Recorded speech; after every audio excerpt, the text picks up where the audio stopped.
Today's video is sponsored by Wild Grain. More on them coming up.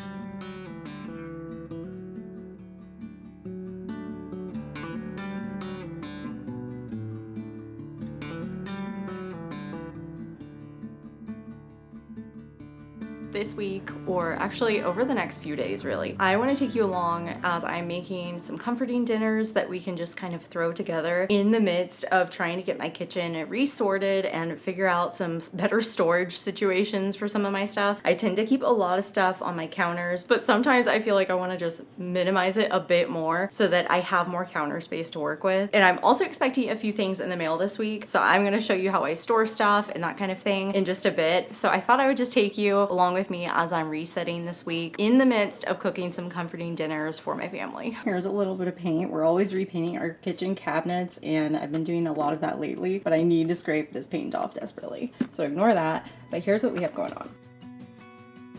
I always have places in my kitchen that just need a little bit more love and attention, especially because my kids are in and out of my kitchen all the time. They pretty much have free reign in here, and so things tend to get messed up a lot. There's something about this time of year that always gets me excited to kind of clean out my house and reorganize things, because I feel like I have the most energy and the most time in the summer, and then as we move into fall and winter, we're stuck inside a lot, and I want to make sure that my house feels good during those times. And so I'm kind of slowly going through my kitchen, reorganizing things, decluttering things, and just making it a better space for me to cook in.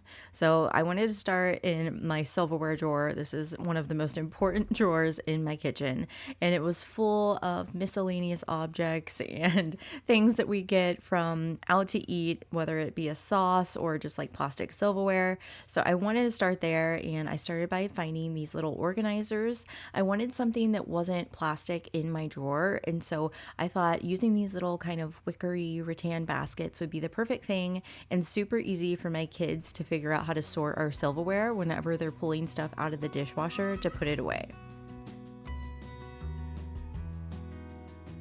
I also ended up finding a wooden knife block that lays down in your drawer, and I have been debating about this for a while because I have a big wooden block on my countertops, but in my kitchen, since there's not a ton of counter space, I just feel like that's such valuable space, and so I would rather put it in a drawer. And so I'm gonna test that out. I'm still kind of on the fence whether I like it or not, but I think having the counter space is more valuable, so I'm gonna leave it like that for now, but I'm gonna get to that later in a separate drawer. So for now, I'm just taking everything out. I'm gonna throw away a lot of the miscellaneous things or like silverware that don't have a set anymore. I'm just gonna donate those or throw them away depending on what condition they're in, and then keep it really basic. And I have my forks in one basket and my knives and my spoons in another basket. And then in the last basket is kind of where I'm gonna put the more miscellaneous things like our straws, my frother attachment, and then I'll put my scissors and things like ice cream scoops over to the side. Squeezing in just little projects like that are what make my kitchen and my home in general just feel so much better sometimes. Sometimes it's not about decluttering an entire room or an entire space, but just an area that we use all the time and so frequently, like our silverware drawer, just making that feel a little bit more organized and cared for, and getting rid of things that we no longer need in there makes such a huge difference. So for dinner tonight, I want to keep it super casual and comforting and just something simple that I can use a lot of my garden veggies in. So I have a ton of tomatoes right now, and eggplant, and I even have some peppers that are ready to be eaten. So I ran out to the garden and I grabbed some of those veggies, and I think the best way to use up a bunch of garden veggies is in some sort of pasta. So I'm going to make a really simple roasted garden veggie pasta tonight, and I love dishes like this because you really don't have to think about them too much. You don't have to have a concrete recipe or look at instructions. You can kind of just go with the flow and use what you have. So I'm using a yellow bell pepper, and I'm just chopping that up into probably about 1/2-inch chunks, and I'm going to put that in a baking dish along with my eggplant. And I'm not peeling the eggplant or anything. I like to leave the skin on, especially when it's homegrown. I find that skin is just a little bit more tender. So I'm going to cut those up into chunks too and put all of my veggies into a roasting pan and drizzle that with some olive oil and some salt and some pepper and get those roasting. And then all I really need to do is get my pasta ready, and we're going to make a really simple sauce to go with it.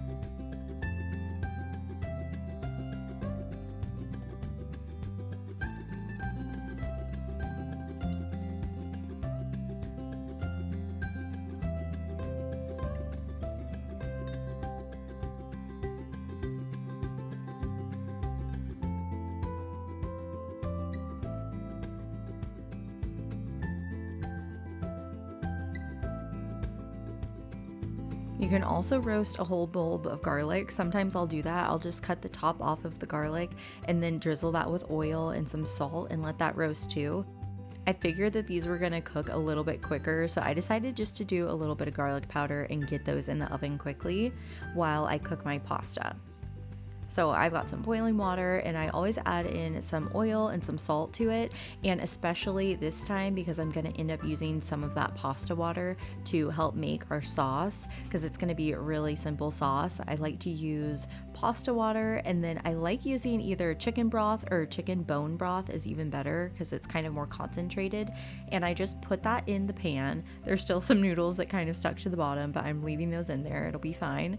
And then I'm doing some pasta water, the chicken broth, and then a handful of Parmesan, and you can throw in butter as well or some garlic powder and mix that up, and it's basically like a more adult version of butter noodles, and it even has some protein in there from the broth. And you can let that Parmesan and bone broth kind of simmer for a couple minutes and it'll start to thicken up, and then you can serve that with the roasted veggies either in the pasta, or I'm going to keep mine on the side because I know I have some picky eaters that will probably want to pick out either the eggplant or the pepper or something. So I'm just going to serve the butter noodles and then top it off with all of those delicious roasted veggies.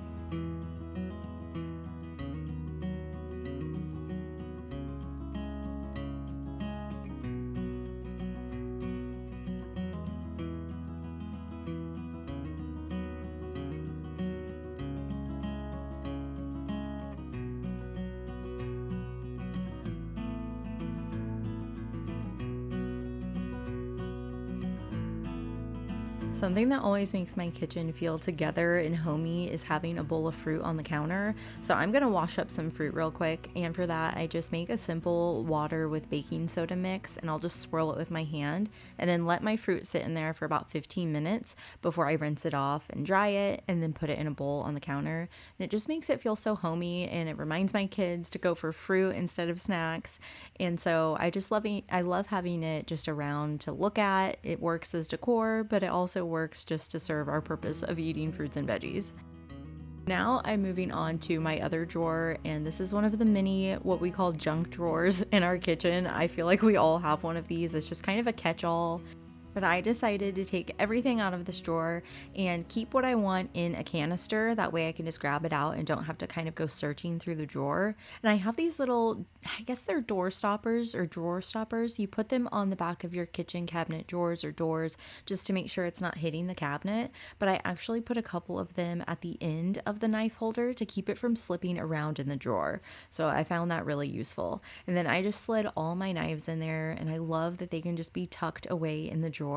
And then I'm also putting some of my kitchen towels in this drawer because I go through a lot of kitchen towels all the time, but usually I keep them stored in a separate room, and so I'm always having to run into my front room to grab a towel. So I thought this would be the perfect spot to just put some of my favorite towels in the drawer, and it's super minimal and really easy to just grab one.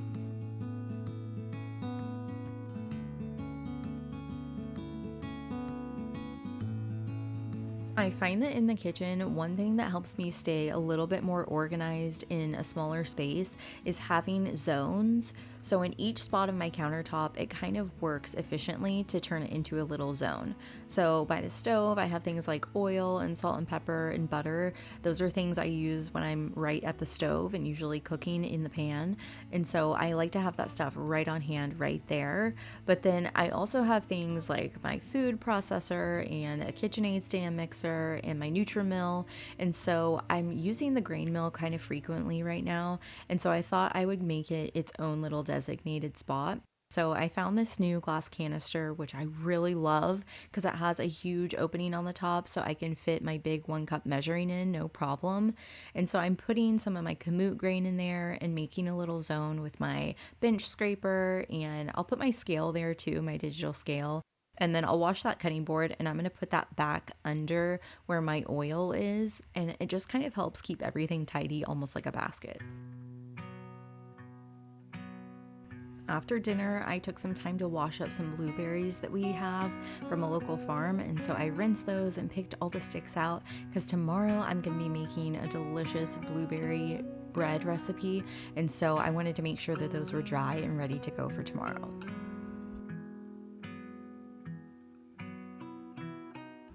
The next night for dinner, I wanted to make something to use up some of the veggies that I already had in my fridge.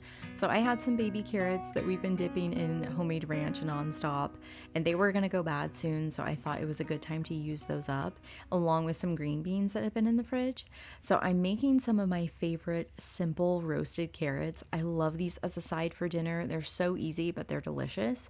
So I just take a bunch of carrots, you can use any kind, and I put them on a parchment lined baking sheet. And I will sprinkle them with cinnamon and add some butter, some salt, and a drizzle of maple syrup. You can use as much or as little as you like, but it just helps kind of sweeten them up and make them taste really ripe. And then I get those in the oven and let them cook until they're nice and tender, and they just become almost like candy. They're so soft and tender and just a great side dish to anything, whether it's beef or roast chicken or sausages. There's so many different things you can pair with it. And then I also have these green beans that I need to use up. So I'm keeping it super simple and just making kind of like a garlicky green bean. So I trim the ends off and then I'm crushing up some garlic cloves, and I'm going to toss that with some oil and some salt. And I'm going to put those on the same baking sheets as the carrots. So whenever veggies need different cooking times, I'll start the one that needs more time first. So in this case, the carrot, and then I'm going to let those roast. And then once those are getting closer to being done, they only have about maybe 10 minutes left. Then I'll go ahead and move those over to the side a little bit and add my green beans onto the baking sheet so that they'll finish at the same time. I wanted to keep the protein super simple tonight, so I'm going to be putting some sausages from the farm onto the grill. But you can also do these in the oven and bake it at the same time as the carrots and the green beans, and then you would basically have a sheet pan dinner. But since it's this time of year, we are just loving throwing meat on the grill. Today's video is sponsored by Wild Grain, and I'm actually going to be using one of their products in tonight's dinner, so you'll see that in just a little bit. But Wild Grain is one of those things that my family gets. They're really helpful for stocking up the freezer, and if you're not familiar with it, Wild Grain is the first ever bake from frozen subscription box for sourdough breads, artisanal pastries. You can get a great variety of things to stock in the freezer, and everything goes from your freezer to the table in 25 minutes or less. So it's super practical, and I love that they have things like slow fermented hot dog buns, they have sourdough bread, they just have a bunch of different options, and they have good ingredients. They keep it really minimal. So tonight I'm using the hot dog buns to go with some of my meat from the farm. I'm just gonna grill up my meat on the grill, and then I'm gonna take those slow fermented hot dog buns. You can either bake them in the oven for just a couple of minutes, you can microwave them, or you can just let them defrost on the countertop. And then what I like to do is put them on the grill for a couple of seconds and get them a little bit toasty and crunchy. That is our favorite way to have hot dog buns, and these were no different. They're so good. So if you want to give them a try too, you can go to wildgrain.com/healthyelizabeth30, and they're going to give you $30 off your first Wild Grain box, plus they'll give you free croissants for life. So use my link, head to wildgrain.com/healthyelizabeth30 and try it out. Thanks so much to Wild Grain for sponsoring today's video. So once my carrots were almost done, I put my green beans on the other side of the baking sheet and I'm going to put those back into the oven. And then while that's happening, I'll go ahead and pull my sausages off the grill. And I like to butter my buns a little bit and then I'll put those straight onto the hot grill and let them get a little bit of grill marks and get toasted. And it just makes the experience of eating something in a bun so much better when you just toast it a little bit and warm it up. There's so much flavor in that, and just the texture is great too. So we always do that anytime we're having sausages or hot dogs or anything like that. I topped it off with a fermented pickle, and this was one of the best dinners in a while. So simple, but so delicious, especially with those carrots and green beans on the side.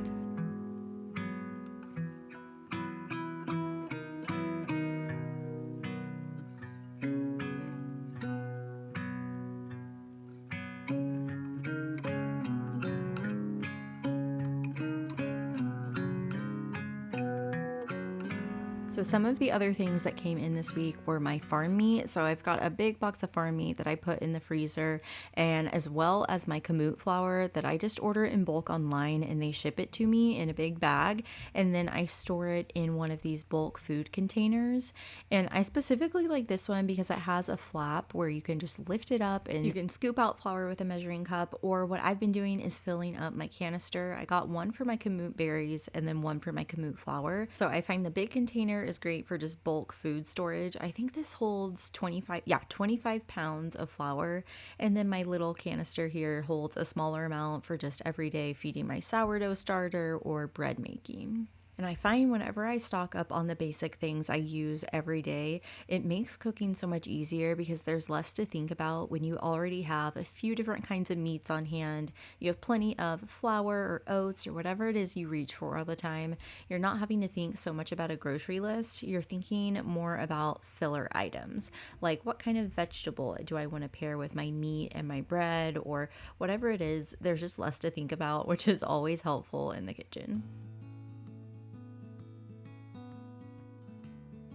And now that I have my kamut flour stocked up again in the kitchen, I was excited to make this recipe. I needed something to take somewhere, and so I thought, why not make my blueberry muffins, but turn it into a blueberry bread? And so I'm using my sourdough blueberry muffin recipe, which is one of our favorite recipes, and I'm using that with kamut flour that I use interchangeably, except I'll just add a splash more either buttermilk or milk. And then I'm adding in eggs and oil. Sometimes I'll do half oil, half butter. And then I was out of plain Greek yogurt, so I swapped that for sour cream. So my recipes, I love to just give you a base that you're easily able to interchange ingredients out of. And so I usually use milk in this recipe, but I had buttermilk today that I needed to use up before it goes bad. So I decided I would swap that milk for some buttermilk. And I'll just add a little bit extra since the consistency is a little bit thicker and not as wet. I'll add a splash more.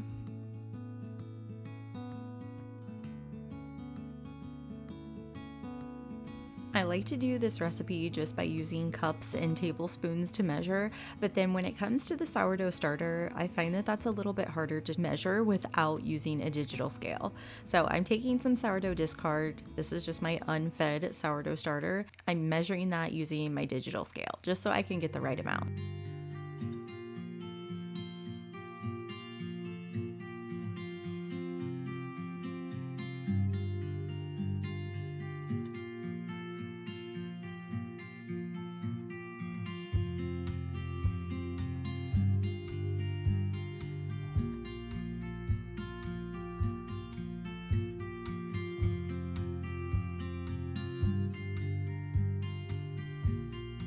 I decided to put this in an 8x8 pan because it cooks a little bit faster that way, but you could also put it in a loaf pan and make just a beautiful blueberry bread that way too. So it's kind of up to you, but in these summer months when it is just so hot, I prefer to do whatever it is the quickest way possible in the oven. That way I'm not heating up my house too much.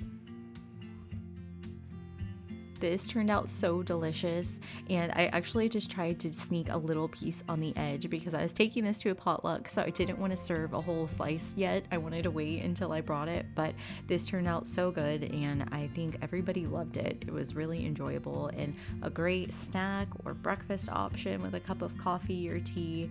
And I love that I can take a recipe I already know and turn it into something else that just kind of makes it feel a little bit different and switches things up.